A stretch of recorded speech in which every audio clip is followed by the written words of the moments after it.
warahmatullahi wabarakatuh. Perkenalkan, nama saya Jil Helma Mesya Putri dengan NIM 2010801020, program studi S1 Psikologi Universitas Aisyah Yogyakarta. Nah, di sini saya ditugaskan kembali untuk membuat tugas video mengenai sholat. Langsung saja kita lihat cuplikan penjelasannya. Dalam ajaran agama Islam, rukun Islam sholat merupakan salah satu pilar dari 5 pilar agama yang sangat penting. Sholat merupakan salah satu hadiah yang diwajibkan untuk umat muslim, baik itu laki-laki maupun perempuan yang sudah masuk akil balik. Sholat disebut sebagai tiang agama. Jadi, kita sebagai umat muslim wajib mengerjakan supaya mendapat syafaat dan terhindar dari api neraka kelak di hari kiamat.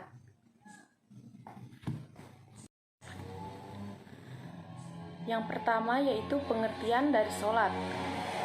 Secara etimologi, sholat berarti doa, sedangkan menurut istilah, sholat adalah ibadah kepada Allah yang terdiri dari perkataan dengan perbuatan tertentu yang diawali dengan takbir dan diakhiri dengan salam. Sholat merupakan kewajiban bagi setiap muslim yang sudah balik. Sholat merupakan tiang agama yang harus wajib ditegakkan. Apabila meninggalkan sholat dengan sengaja, hukumnya berdosa. Apabila meninggalkan sholat karena uzur syar'i seperti sakit yang begitu parah dan karena uzur yang lainnya, maka boleh diqadha atau dijamak bagi orang yang melakukan fisabilillah. Tapi bagi wanita ada kompensasi, tidak melakukan sholat dan juga tidak menggantinya, yaitu di waktu haid. Yang kedua yaitu hukum dalam melaksanakan sholat. Hukum melaksanakan sholat 5 waktu adalah wajib. Jadi diingat ya kawan-kawan, jadi sholat itu merupakan hal yang wajib. Bahkan Allah mewajibkan setiap pengikutnya untuk tetap melaksanakan sholat 5 waktu walaupun sedang sakit dengan kondisi tertentu. Nah, berikut ini merupakan dalil yang mewajibkan sholat. Dalil yang mewajibkan sholat banyak sekali, baik dalam Al-Quran maupun dalam hadis Nabi Muhammad SAW.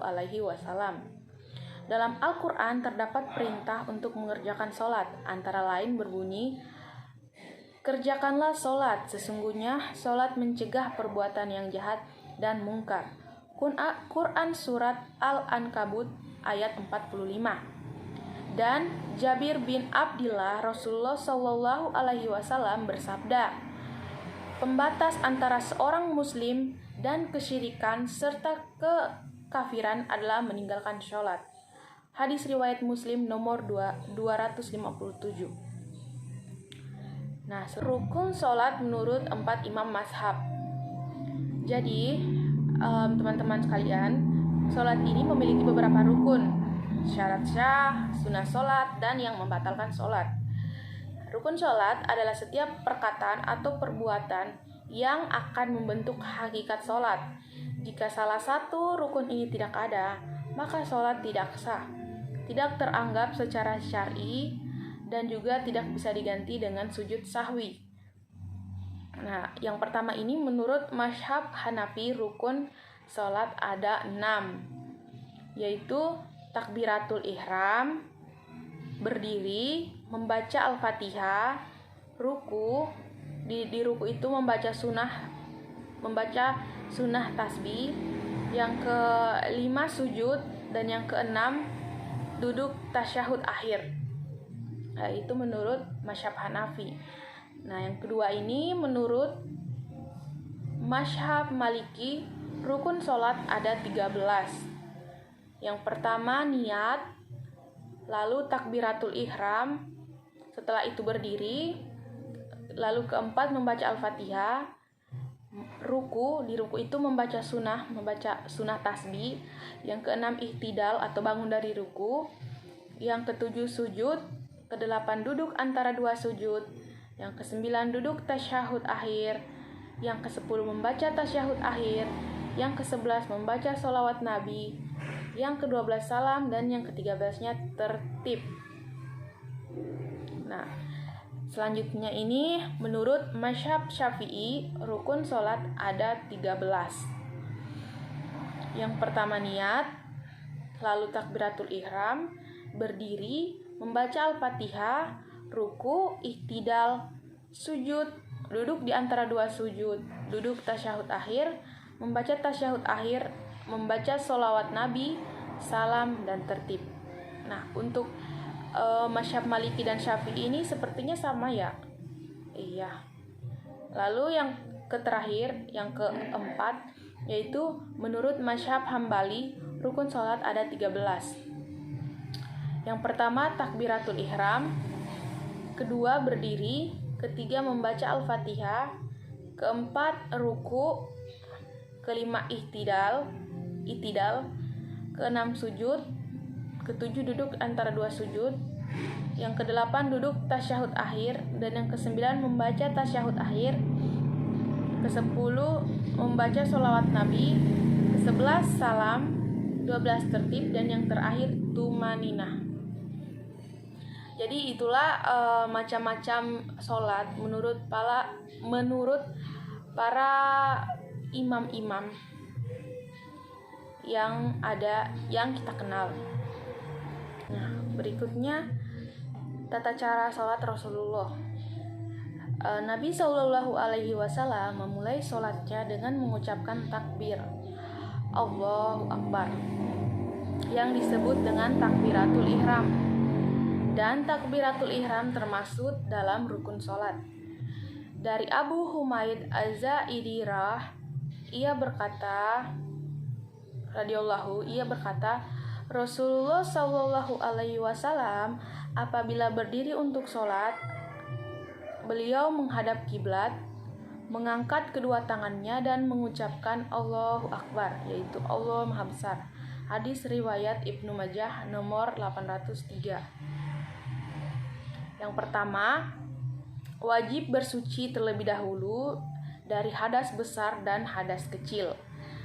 Sebelum mengerjakan sholat, maka wajib bersuci dengan sempurna, yaitu berwudu dengan sempurna, karena tidak akan diterima sholat tanpa bersuci.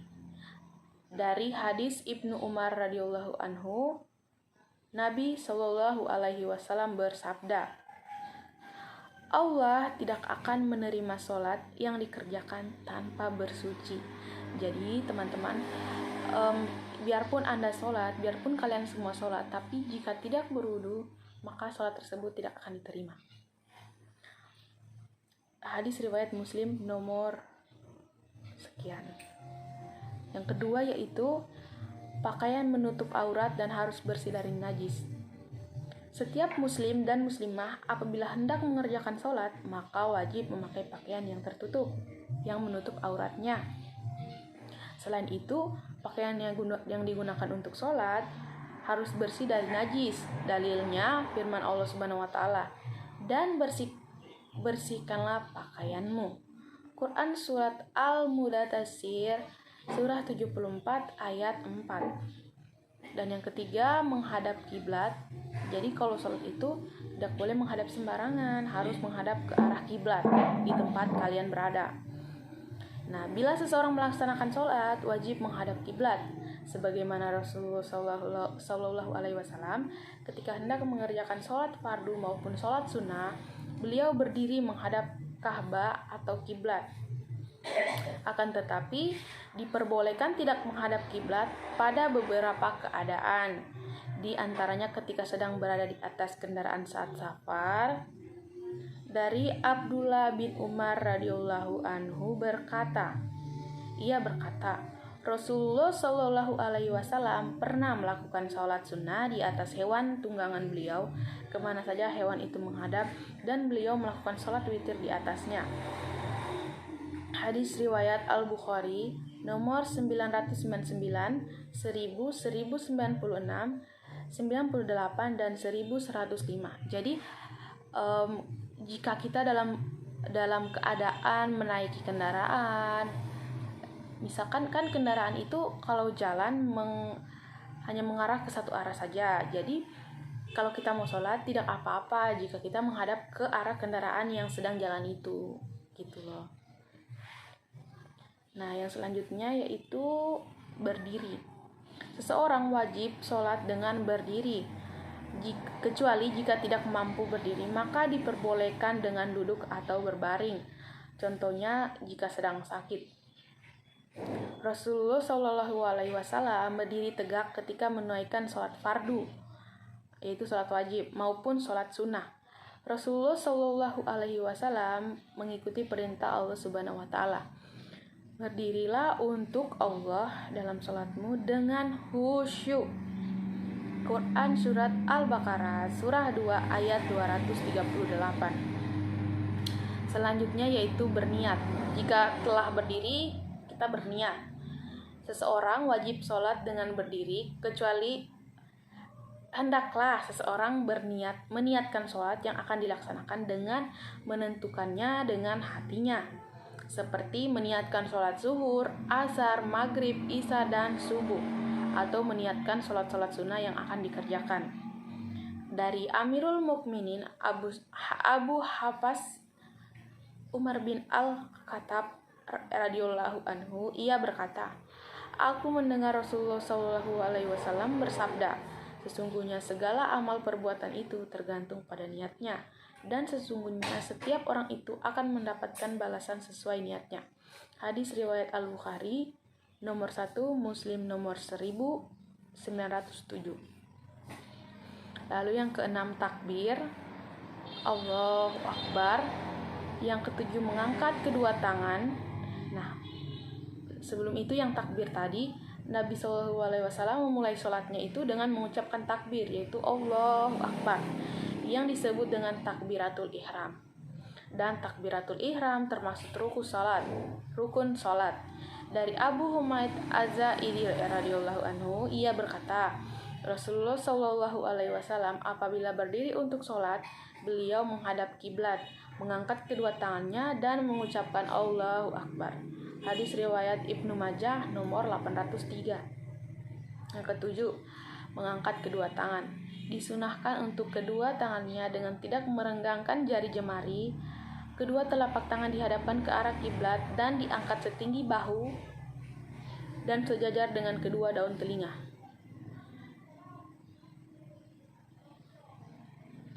Bagian atas. Dari Ibnu Umar radhiyallahu anhu, ia berkata, Rasulullah SAW apabila berdiri untuk sholat, beliau mengangkat kedua tangannya hingga keduanya sejajar dengan kedua bahunya, kemudian bertakbir. Hadis riwayat Muslim nomor 390 dan Abu Dawud nomor 722. Jadi caranya begini guys, Allahu Akbar. Nah, tangannya itu harus sejajar dengan daun telinga.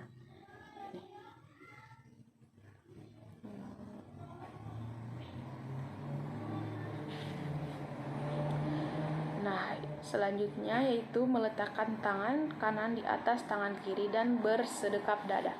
Jadi gini ya guys. Aduh. Jadi gini.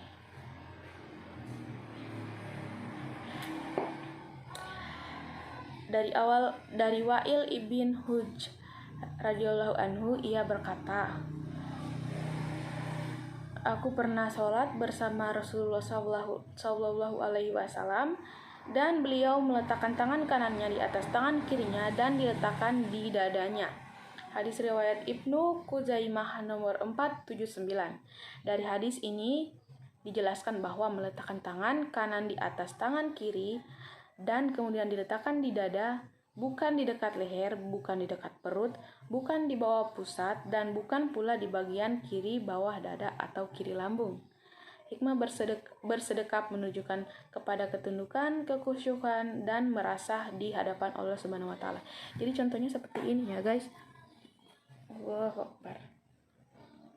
Tidak boleh menutup pusat. Jadi harus di atas pusat.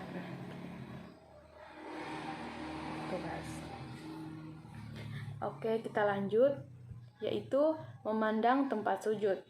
Dari Aisyah radhiyallahu anhu, ia mengatakan, Rasulullah Shallallahu Alaihi Wasallam memasuki Ka'bah Pandangan beliau tidak pernah berpaling dari tempat sujudnya hingga beliau keluar dari dalam Ka'bah. Hadis riwayat Al-Hakim Al-Baihaqi. Yang ke-10, membaca doa iftitah. Ada beberapa pendapat mengenai bacaan doa iftitah yang dipakai dalam sholat. Rasulullah Shallallahu Alaihi Wasallam sebenarnya tidak terpatok pada satu jenis bacaan saja. Yang pertama doa iftitah riwayat Abu Hurairah. Allahumma ba'idi baini wa baina khatayaya kama ba'adta bainal masyriqi wal maghrib. Allahumma nakini minal khatayaya kama yukastaubul abyadu minadanasi. Allahumma ksil khatayaya bitalji wal ma'i wal baradi. Hadis riwayat Bukhari, Muslim, Abu Sunan kecuali Tirmizi. Yang kedua yaitu doa iftitah riwayat sahabat Ali radhiyallahu anhu. Wajjahtu wajhiya lillazi fataras samawati wal ardi hanifan muslima wa ma ana minal musyrikin. Inna salati wa nusuki wa ma yahya wa mamati lillahi rabbil alamin. La syarika lahu wa bisyalika umirtu wa ana minal muslimin. Allahumma antal maliku la ilaha illa anta rabbi wa anna abbuka zalamtu nafsi wa taraktu bidzan bijami'a. Innahu la yaghfiru zunuba illa anta wahdini illa zanil ahlaki la yahdi liyahsaniyaha illa anta wasrif ani syai'aha la yasrifu anna syai'aha illa anta labaika wa sadaika wal khairu kullul fiyadaika wa syarru laisa ilaika wa anna bika walaika tabaraka wa ta'alaita astaghfiruka wa atubu ilaika. Hadis riwayat Ahmad, Muslim, Tirmizi, Abu Dawud dan lain-lainnya. Nah, yang ketiga yaitu doa iftitah yang kerap dibaca Umar radhiyallahu anhu. Subhanaka lahumma wa bihamdika wa tabarak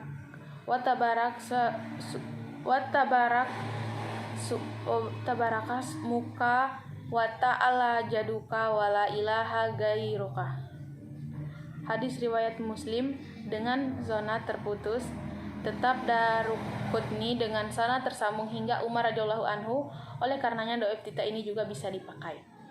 Nah, Ibnu Taimiyah mengatakan disunahkan membaca doa iftitah tersebut dalam sholat wajib, sedangkan doa iftitah yang lain dianjurkan oleh sebagian ulama untuk dibaca pada salat sunnah.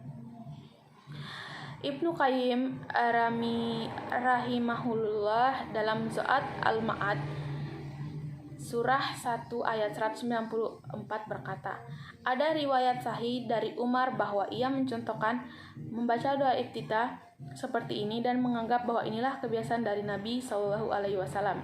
Umar menjaharkannya untuk mengajarkannya kepada yang lainnya. Apa yang dilakukan Umar di sini dapat dihukum imarfu sampai pada Nabi Shallallahu Alaihi Wasallam. Imam Ahmad sampai-sampai mengatakan, adapun saya bisa memakai doa iftitah seperti yang dibaca oleh Umar. Seandainya yang lainnya mengamalkan doa iftitah model lain, maka itu juga baik. Tidak ada larangan membaca doa iftitah karena hal ini menjadi bagian dari sunnah sholat. Diperbolehkan membaca doa iftitah yang mana saja dari ketiga doa di atas.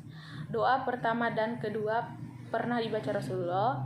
Doa ketiga diamalkan oleh sahabat Umar radhiyallahu anhu. Dari macam-macam doa iftitah di atas membuat para ulama Islam berpendapat bahwa doa pembuka sholat ini termasuk bagian zikir. Imam Syafi'i dan Ibnu Muzir menyunahkan untuk membaca doa yang diriwayatkan oleh Ali radhiyallahu. Hal ini menjadi catatan penting bahwa doa ini juga merupakan amalan soleh yang bisa Anda praktikkan selama menjalankan sholat wajib maupun sholat sunnah. Selanjutnya membaca yang 11 yaitu membaca basmalah dengan sir atau tidak dikeraskan. Nabi Muhammad SAW membaca basmalah dengan sir dan tidak mengeraskan suaranya.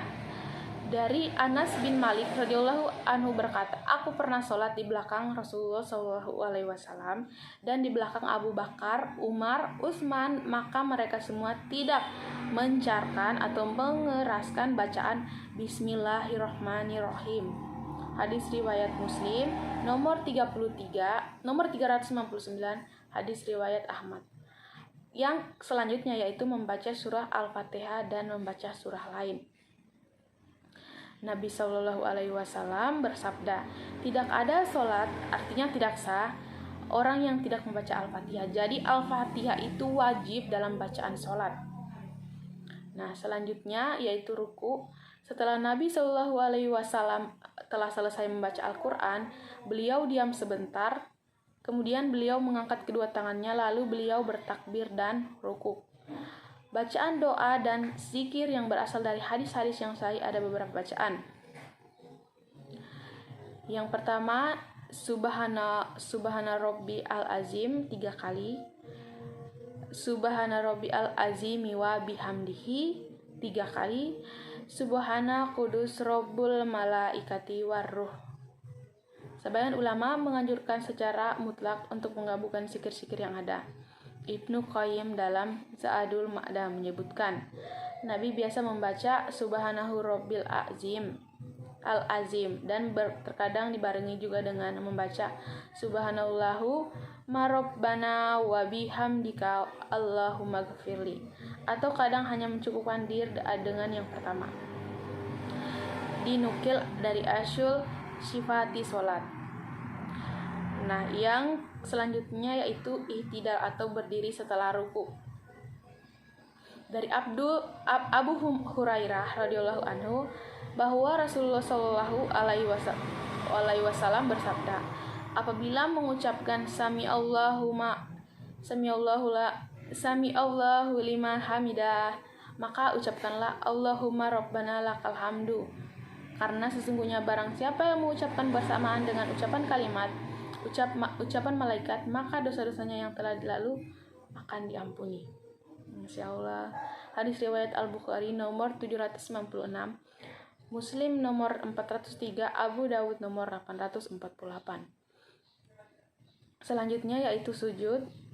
Dari Ibnu Umar radhiyallahu anhu bahwasannya ia meletakkan kedua tangannya sebelum kedua lututnya dan ia mengatakan, Rasulullah Shallallahu Alaihi Wasallam melakukan itu.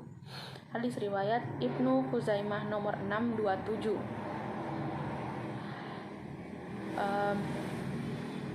Dari Ibnu Abbad radhiyallahu anhu ia berkata, Rasulullah Shallallahu Alaihi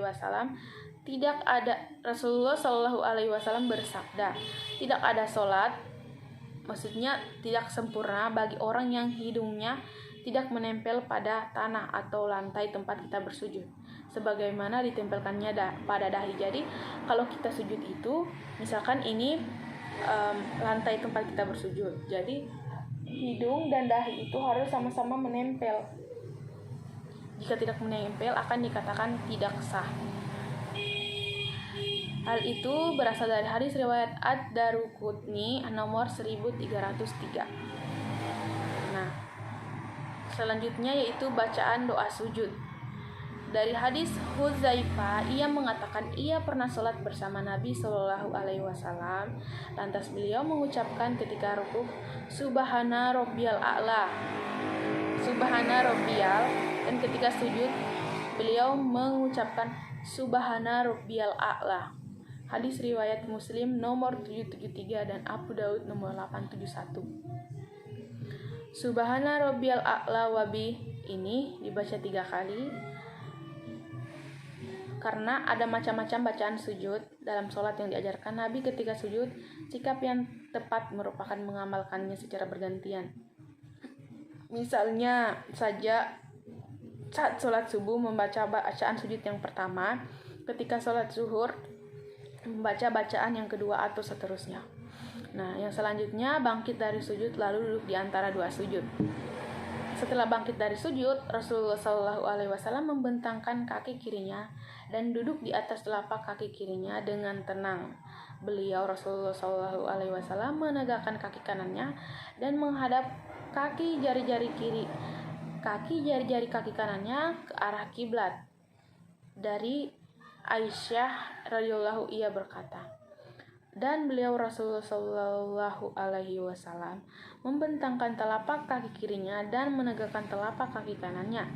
Hadis riwayat Muslim nomor 498. Rasulullah SAW bersabda kepada orang yang sholatnya buruk, tidak sempurna sholat seorang di antara manusia sehingga ia sujud hingga ruas-ruas tulangnya mapan, lalu ia mengucapkan Allahu Akbar dan mengangkat kepalanya hingga ia duduk dengan sempurna. Hadis riwayat Abu Dawud nomor 857. Selanjutnya tasyahud. Dari Awail bin Hujra ia berkata, aku mendatangi Rasulullah, lalu aku melihat beliau memulai sholatnya dengan mengangkat kedua tangannya hingga sejajar dengan pundaknya, dan juga apabila beliau hendak rukuk. Apabila duduk pada rakaat kedua, beliau menghamparkan telapak kaki kirinya ke belakang dan menegakkan telapak kaki kanannya, meletakkan tangan kanannya di atas pahanya dan berisyarat dengan jarinya untuk berdoa, serta meletakkan tangan kirinya di atas paha kirinya. Yang selanjutnya yaitu salam, dan yang terakhir yaitu salam. Dari Abdullah bin Mas'ud radhiyallahu anhu bahwa Nabi SAW mengucapkan salam ke arah kanan dan kirinya sambil mengucapkan Assalamualaikum warahmatullah hingga terlihat putih pipinya. Jadi Assalamualaikum warahmatullah, Assalamualaikum warahmatullah. Hadis riwayat Ahmad dan Abu Dawud.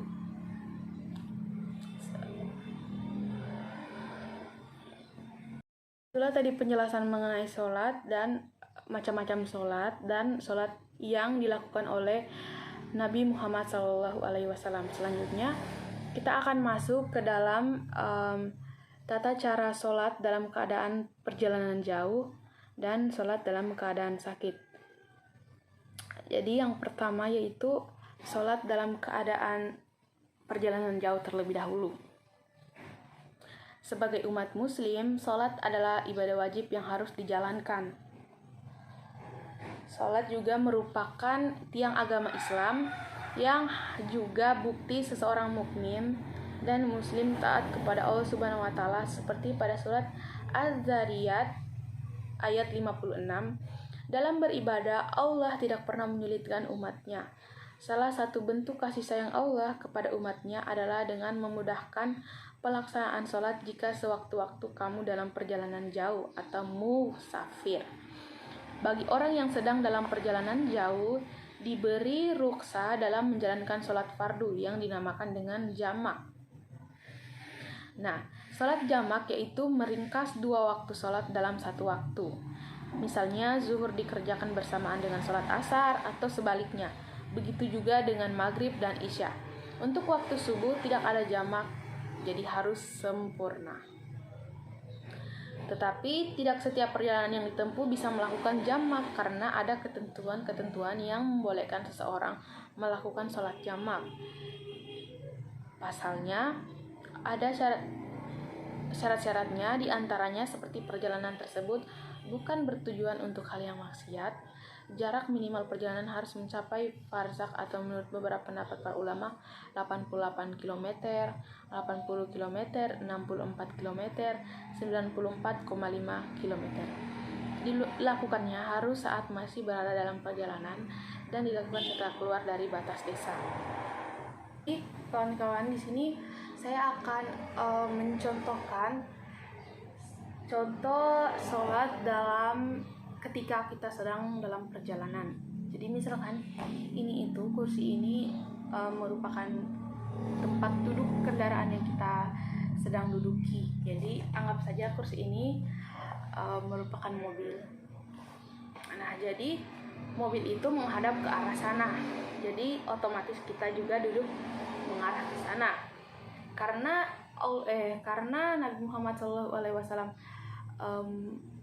membolehkan kita untuk tidak menghadap kiblat ketika sedang menaiki sesuatu, karena hanya menghadap ke situ. Jadi kita diperbolehkan menghadap ke arah di mana kendaraan itu sedang berjalan. Jadi anggap saja mobil ini sedang menghadap ke arah sana. Jadi kita juga menghadap ke arah sana. Nah, seperti biasa, awalnya kita duduk terlebih dahulu. Lalu kita berniat. Ya, kita berniat. Lalu mengucapkan takbiratul ihram, yaitu Allahu Akbar. Nah, tangannya ditaruh di sini ya, tidak boleh menutupi pusat, jadi harus berada di atas pusat.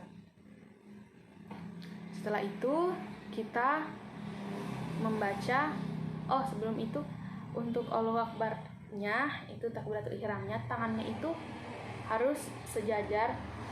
Setelah ini jari-jarinya harus direnggangkan dan sejajar dengan daun telinga atas. Allah.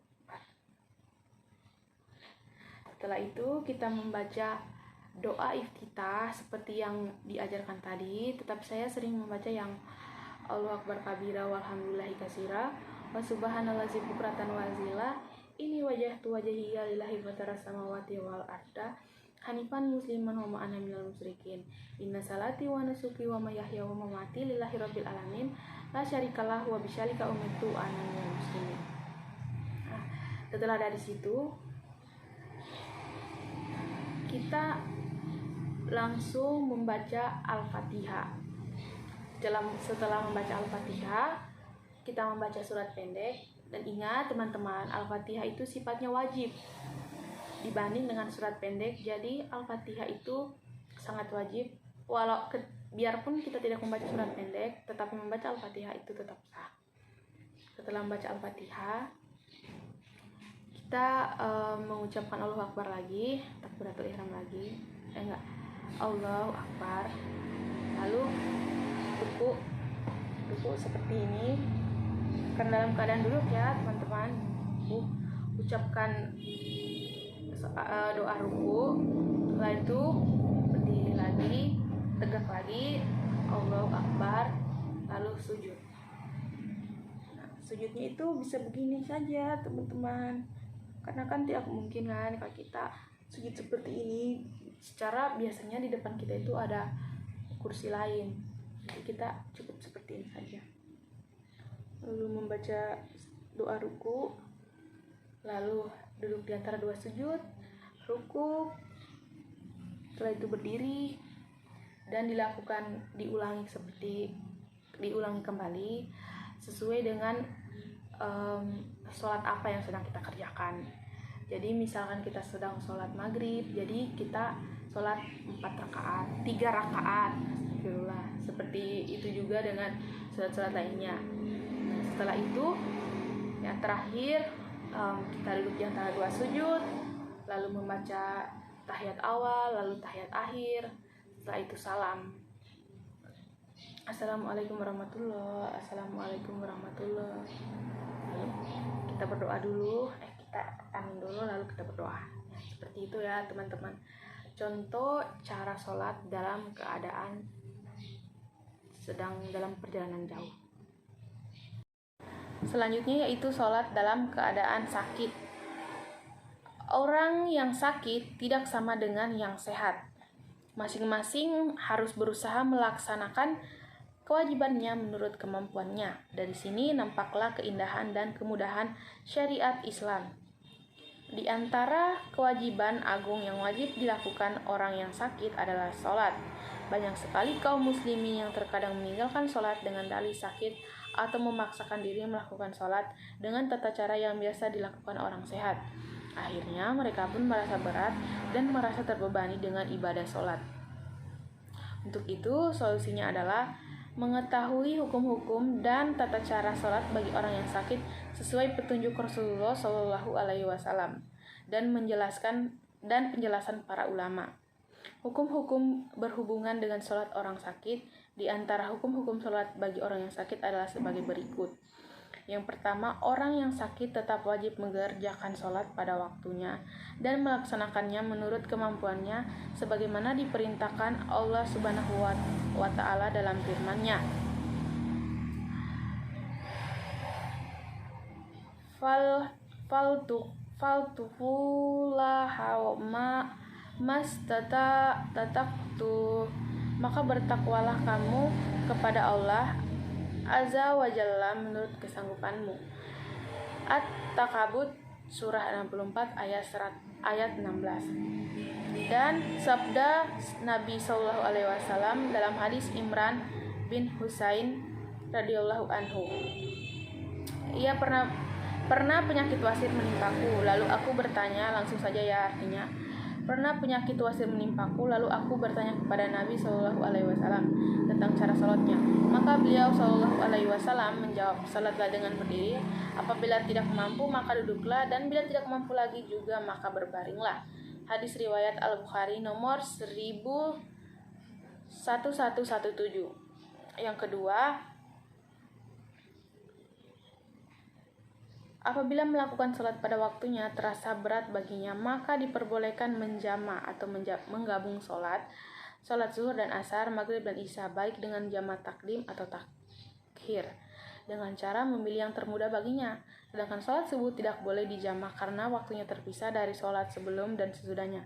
Di antara dasar kebolehan ini adalah hadis Ibnu Abbas radhiyallahu anhu yang berbunyi, Rasulullah Shallallahu Alaihi Wasallam telah menjama antara zuhur dan asar, maghrib dan isya di kota Madinah tanpa sebab takut dan hujan.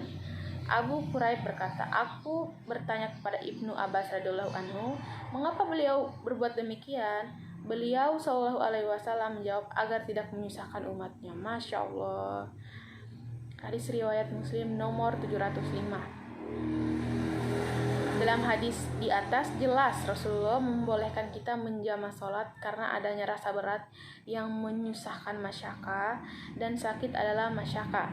Ini juga dikuatkan dengan menganalogikan orang sakit dengan orang yang terkena ijtihado yang diperintahkan Nabi Shallallahu Alaihi Wasallam untuk mengakhirkan sholat zuhur dan mempercepat asar dan mengakhirkan maghrib serta mempercepat isya. Yang ketiga, orang yang sakit tidak boleh meninggalkan sholat wajib dalam segala kondisi apapun selama akalnya masih baik. Yang keempat, orang sakit yang berat sholat jamaah di masjid atau ia mengkhawatirkan akan menambah atau memperlambat kesembuhannya jika sholat di masjid, maka diperbolehkan tidak sholat berjamaah. Imam Ibnu Al-Mudzir rahimahullahu menyatakan, tidak ada perbedaan pendapat di antara ulama bahwa orang sakit tidak dibolehkan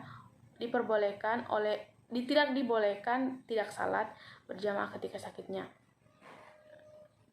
Orang sakit dibolehkan tidak sholat berjamaah karena sakitnya. Hal itu karena Nabi Shallallahu Alaihi Wasallam ketika sakit tidak hadir di masjid dan berkata,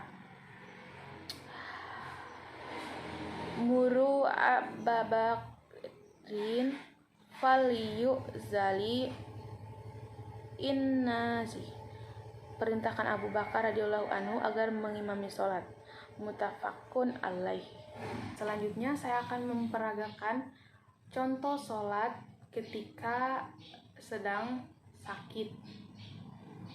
Jadi yang pertama, biasanya orang sakit itu akan sholat dalam keadaan duduk.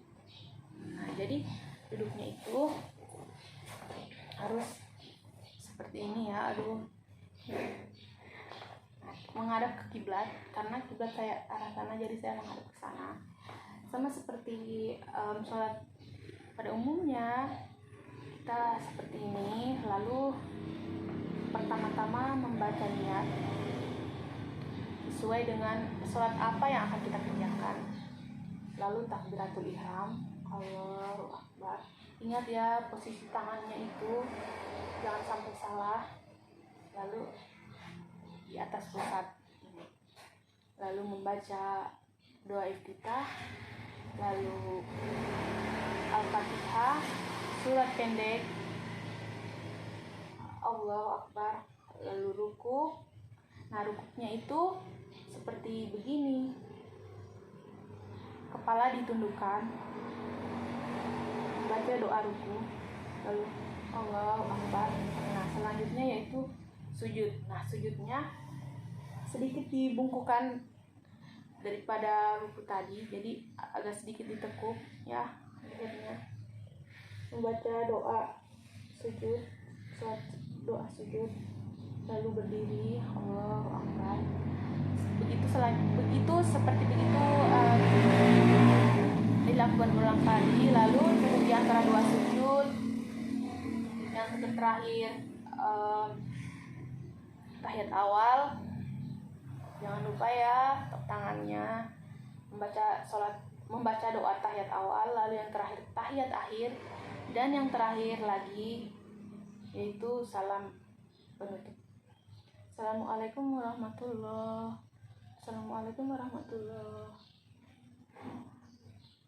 gitu kawan-kawannya. Jangan lupa ketika selesai sholat itu kita harus berdoa gitu. Jadi demikianlah contoh dari sholat dalam keadaan sakit. Nah, tadi ini yang saya contohkan sholat dalam keadaan sakit yang tidak terlalu parah. Jadi jika memang kita tidak bisa duduk sama sekali, dalam keadaan baring pun bisa juga. Nah, cara-caranya sama seperti tadi. Oke, teman-teman, tidak terasa untuk penjelasan hari ini sudah cukup sampai di sini.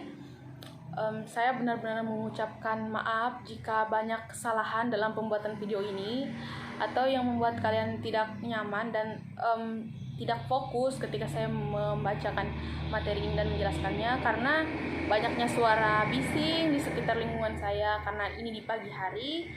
Jadi saya mengucapkan maaf, sangat-sangat maaf. Adapun kurang dan lebihnya saya ucapkan maaf dan terima kasih. Saya Ajil Helmamesya Putri. Wabillahi taufiq wal hidayah. Wassalamualaikum warahmatullahi wabarakatuh.